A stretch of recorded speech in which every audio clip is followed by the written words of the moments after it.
What is up, everybody, and welcome to episode 16 of Result Report. And I'm Isaac. And I'm Ethan. And it has been almost 2 weeks since we got to you last, so there is so much to catch up on. Let's get into it.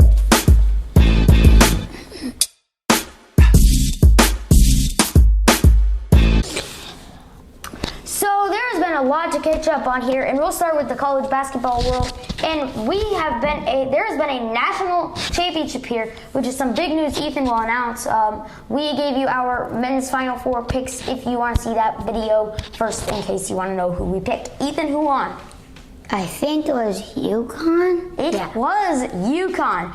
And this is Dan Hurley for UConn, is the third consecutive UConn coach to win a national title. Now they're really in blue blood consideration. And any facts you got on the UConn? Fifth championship. Yeah, this is their fifth. And not only is it their fifth championship, but they're 5-0 in championship games. And in all those games, they have not been a one seed in any one of them. And men, there's not just men. One seed? What? Hasn't they ever been a one seed? I think they have. UConn fans, you can comment down below. But men's, it's not only men's, there's women's too, right, Ethan? Who won that one? LSU.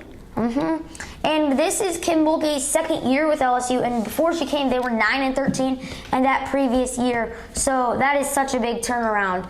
And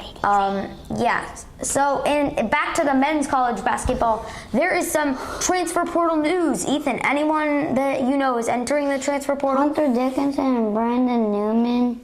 Hunter Dickinson is one of the best players in the Big Ten right now, so to see him leave is shocking. How do you know he's not leaving the Big Ten? Okay, true.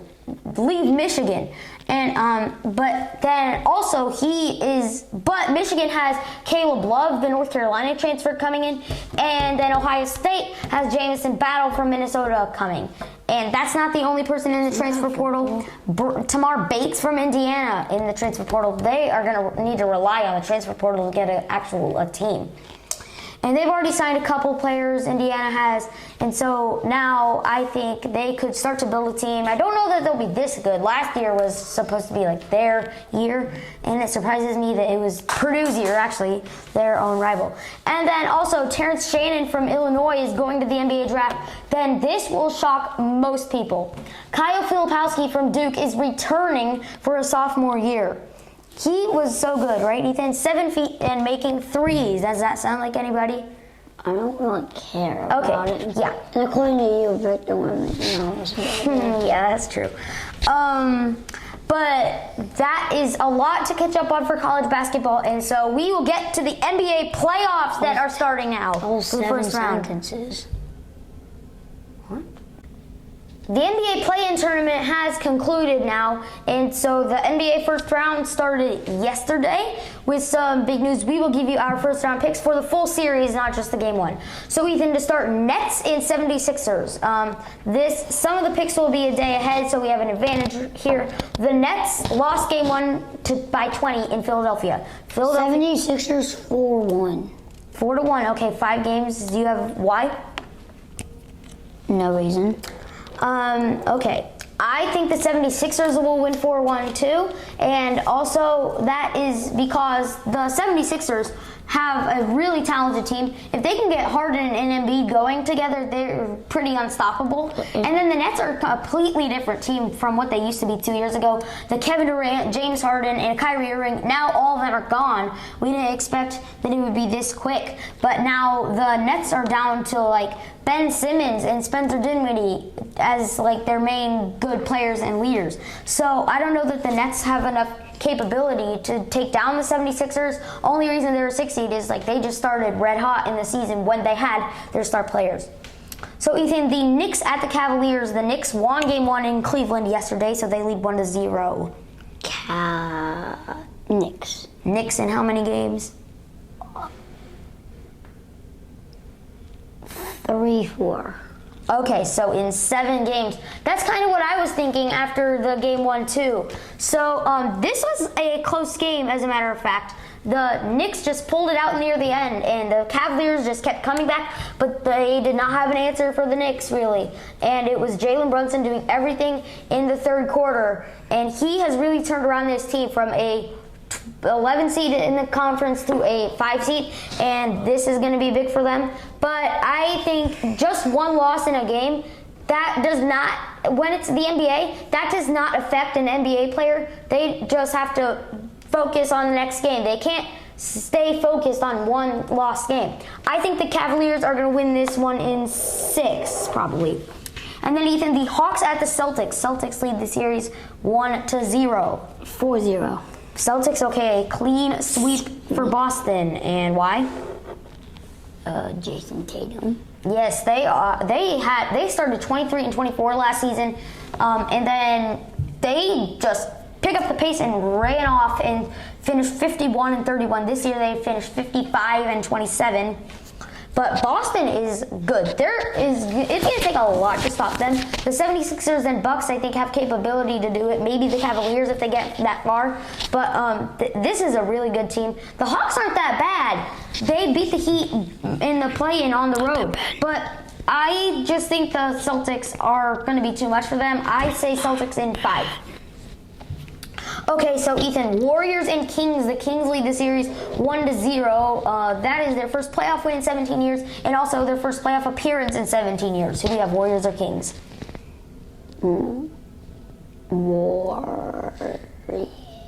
Warriors. And why? You know why? Thinking.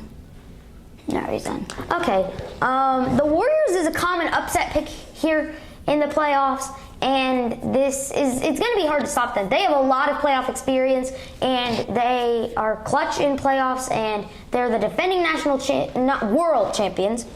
But I think the Kings are going to make a deep playoff run, possibly going as far as the NBA Finals here. So I'm interested to see what the Kings can do in the playoffs. And De'Aaron Fox could win Clutch Player of the Year in the NBA.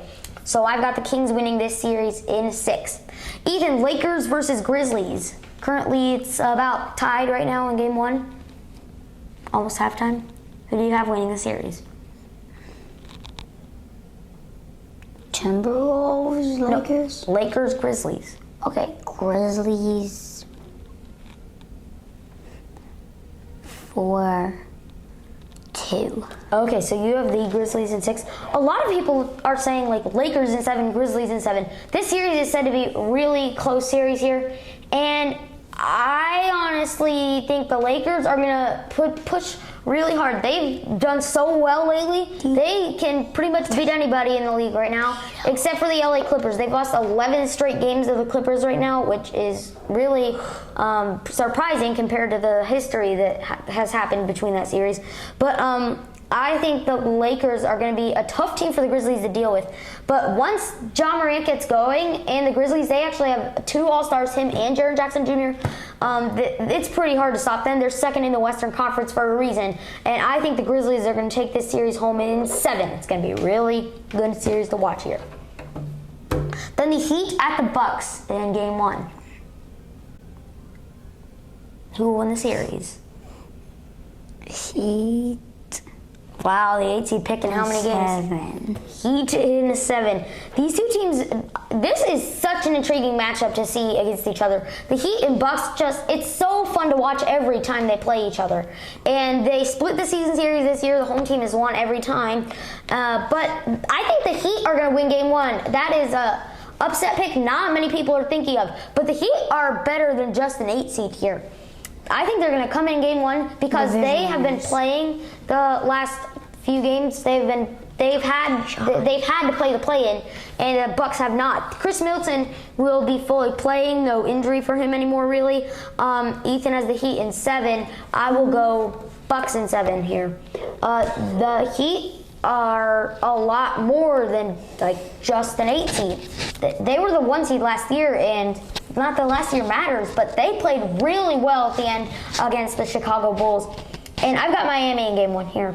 And if you want to watch that, that's at 5:30 on TNT. Ethan, Clippers and Suns. Like the bomb man. Oh, wait, Clippers or Suns? Suns and 4. Suns in 4. I know. Okay, some big news for this series is Paul George will be missing the whole series. He did miss the last game in the season finale against the Suns, though the Clippers did win coming into Phoenix. And the Suns played their star players here. And so the Clippers came in there and won by 5, which is a playoff preview. And I wish that this new mid-season tournament for next year could be later in the season for a new playoff preview. We'll give you more about that in maybe a future episode. But I am going to go that the Clippers can win shorthanded. They've done it before, like when they had Kawhi Leonard down with the torn ACL. I think they can do it again. I've got the Clippers in 7. Ethan, Timberwolves and Nuggets.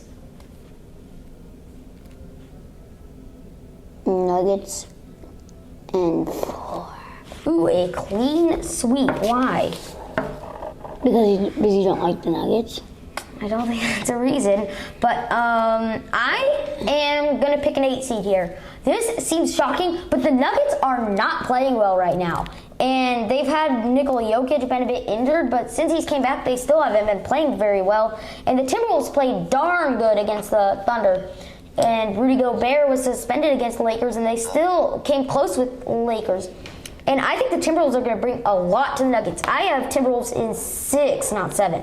So this is going to be a really tough thing for the Nuggets to handle, and I think they're not going to be ready for it. They're going to expect too little of them. And so that will wrap up our NBA segment. We will bring you to the NHL next.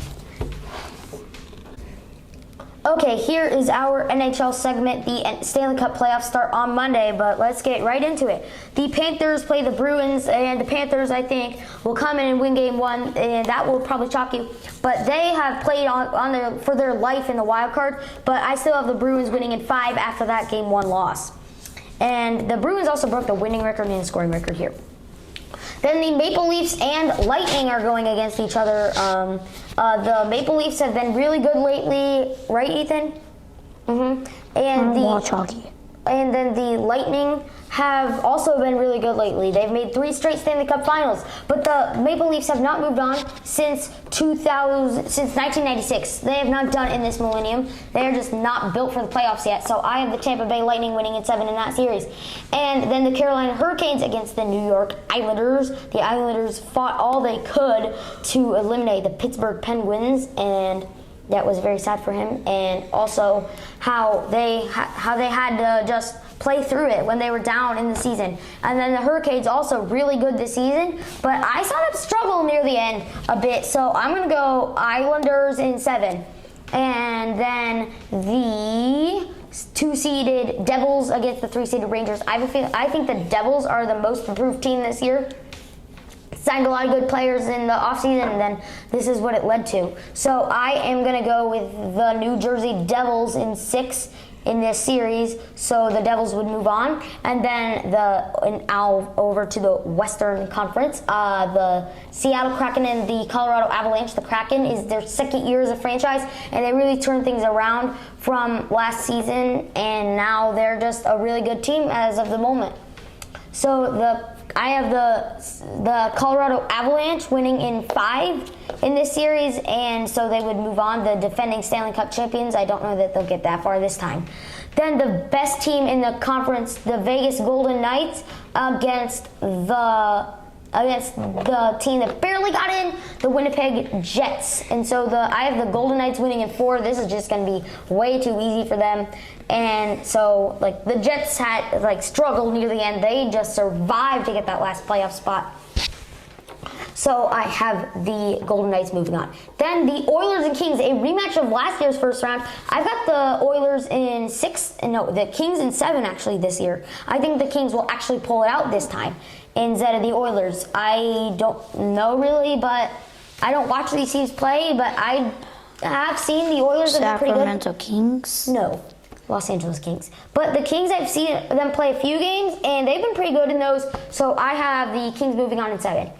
And then last series, the Stars and Minnesota Wild. This has been a good rivalry here. Cole Mania from our channel, that in previous episodes you could watch him. He is a Minnesota Wild fan, but this is going to be a really close series. The Wild went from 1 seed to a 3 seed just like that, and so I have Minnesota actually going to move on in 7 games. The Stars have been really good lately, but so have the Minnesota Wild. I just think they started poorly, but really persevere after that, and so the Wild are going to move on. That does it for today's video, and I want you to like, subscribe, and leave a comment to stay up to date